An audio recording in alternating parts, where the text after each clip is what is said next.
You're on to TVC Breakfast. The Nigerian military is waging war on terror, with Minister of Information Lai Mohammed saying Boko Haram has been technically defeated.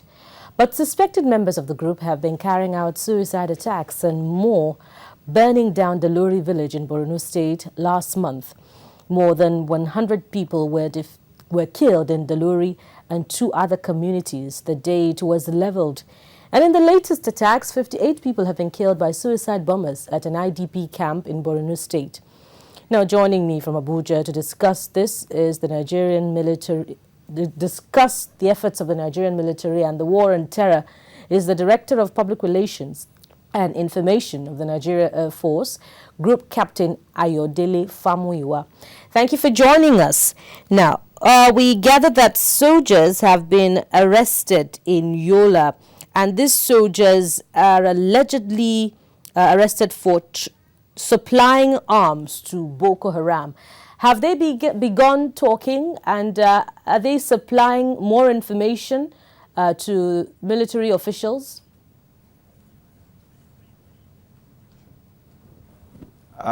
Can you please come again? I didn't hear you all. Now, there are reports that 2 soldiers allegedly supplying arms to Boko Haram have been arrested in Yola. Now, have they begun talking? Tell us more about the details of this arrest. Let me start by saying the Northeast operation, as it were, is directly under the Defense Headquarters. And so it is expected that every aspect of that operation, including the media operation, is to be handled by the Defense Headquarters. So I wouldn't think I'll be in a position to be able to comment much about the Northeast operation. But I must say that just like you have said, I also read in the news, in the newspaper, that 2 soldiers have been arrested. I can confirm that to you. But permit me to ask that every issue that has to do with the Northeast operation should be directed to the Defense Headquarters. More about what seems to be within your own purview. The Air Force has been carrying out airstrikes, I believe, in the Northeast. To what extent have you been avoiding civilian casualty in these operations? Yeah, the air bombardment aspects are talking generally about air operations being undertaken by the Nigerian Air Force. There's enough caution that has been put in place to ensure that collateral damages are avoided. And what I mean by collateral damages are damages that could come as a result of indeliberate effort, or maybe when you're trying to strike out a particular target, and maybe there's another one that's close by, the chances of that being also it's there. But like you know, that for now, we've been able to restrict the presence of the insurgents largely to the Sambisa forest. And of course, we have enough information to be able to know the area that we are not supposed to touch. Don't forget at this time that the whole nation is interested in how to rescue the Chibok girls. And of course, it will not be wise for us to also go to such area to hit targets that we know that those girls are likely going to be affected. So I can tell you that Nigerian Air Force is up to the task. There is enough caution that has been put in place to make sure that we reduce collateral damages to as much as possible. For example, before the Air Force could decide to take out any target, it must have been under surveillance for a very long time. So part of the operation that the Nigerian Air Force is undertaking in the Northeast is intelligence gathering, looking out for prospective targets that it's of importance to the military, and making sure that targets that are devoid of maybe anything that could bring collateral damages. Now, you say that efforts of your bombardment have restricted activities of Boko Haram more to the Sambisa forest, as much as possible to the Sambisa forest. But that's contrary to reports that we had earlier about your aerial bombardment, which said that Sambisa forest has been practically destroyed. I do not think maybe you probably maybe get in the position of the armed forces very well. Sambisa Forest is a very wide expanse of land. So it's going to be difficult for you to say that we've been able to capture the whole of Sambisa Forest. The whole world knows that Boko Haram likely operates from the Sambisa Forest. But like you know also that the whole operation, theater of operation is divided into segments. And so there are areas that the armed forces have been able to effectively capture, which is under the control of the own troops now. Of course, you know, before now, there are villages within the same area which were hitherto under the control of the insurgent, but some of them have been liberated. But for now, where you can say the terrorists are, it's basically some aspect of the Sambisa Forest. And I may not be able to tell you precisely where, because this is an operation that is ongoing, and so some information cannot be divulged on a medium like this. Now, if you have been able to do that, why have attacks persisted in Dalori? The village was burnt down. In Borno, more than 100 people were killed.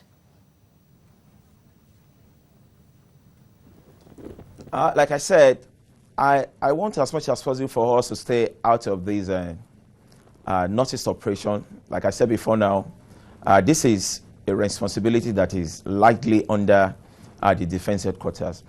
I'm in a position to tell you much about what the Nigerian Airforce is doing. But again, in respect of the last attack on Dalori village, yeah, you cannot expect that the insurgents, as it were, may not want to spring surprise attacks. Yes, that is possible.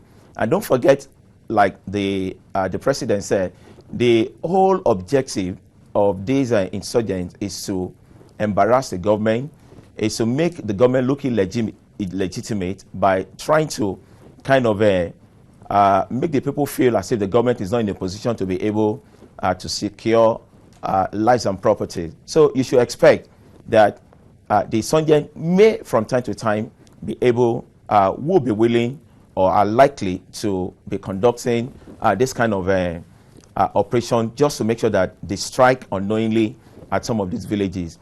But as it were, the activities of the insurgents, like what you find where they were able to move freely before in large numbers to be able to carry out their attacks, that of course is no longer there anymore, if not for the one that we had in Dalori just about 2 weeks ago.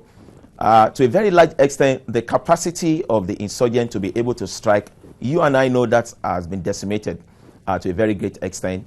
And that, again, it's as a result of the spirited effort of the armed forces to be able to make sure that we put this behind us. And don't forget, insurgency is not only found in Nigeria.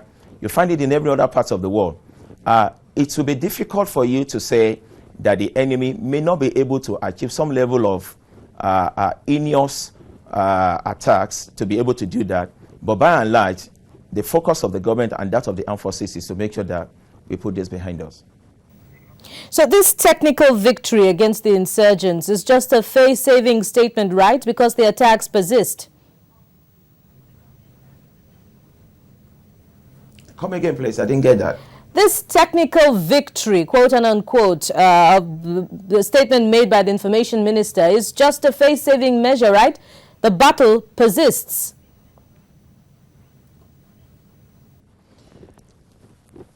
I don't want to call it a battle. It's a challenge. And don't forget that insurgency didn't just start one day. It came as a result of, over the time, some things have gone wrong.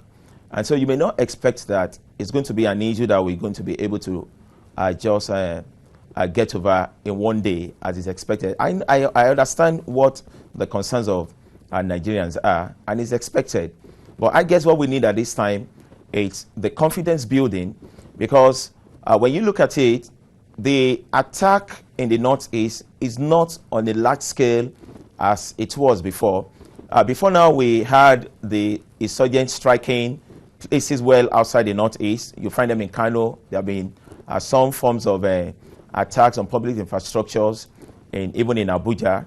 But right now, what you hear is just northeast, and particularly maybe some areas under Borno State, and perhaps maybe you'll be once in a while. So what that simply means is that we've been able to push the soldier to a very great extent to restrict their freedom of movement to a limited area. And I think that it's an achievement that it's worth mentioning, or we need to take note of that.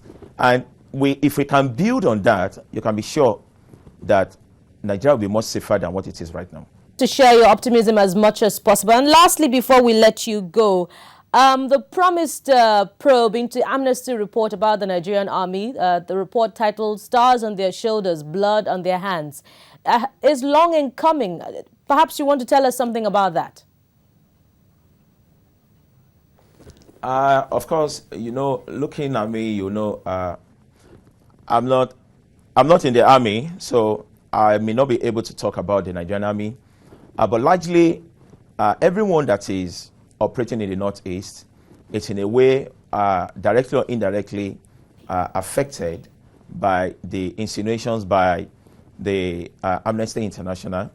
But I can tell you, in the Nigerian Airforce, sufficient efforts are being put in place to make sure that people are adequately enlightened, to know that when you find yourself in operation, you don't take laws into your hands. I give you an instance.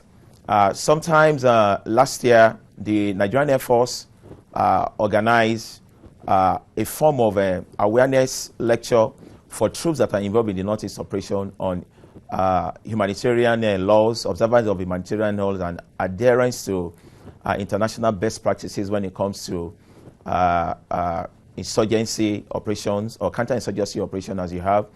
What we're doing basically is to make sure that troops are enlightened. We brought in renowned people from different organizations, UN-related organizations, to be able to let people realize it's not the first time that that is being done. It's part of the curriculum of training for military personnel. But at a time like this, when issues like this came up, it became, again, important for us to address the issue. So for us in the Nigerian Air Force, there's sufficient enlightenment campaign that is ongoing in the Northeast and in other areas where we are involved in one form of internal security operations or the other, for people to know that it is a privilege to serve. You cannot be equipped with the People's Fund. The job that is committed into our hand is basically based on trust for us to be able to safeguard lives and properties. And so if we turn around to violate that fundamental trust that we have, it is good to know. It will not be right. It is good to know that unwholesome activities within the armed forces is a source of concern as well in the Nigerian Air Force. Thank you for your time. We have been talking with Group Captain Ayodele Famuyiwa.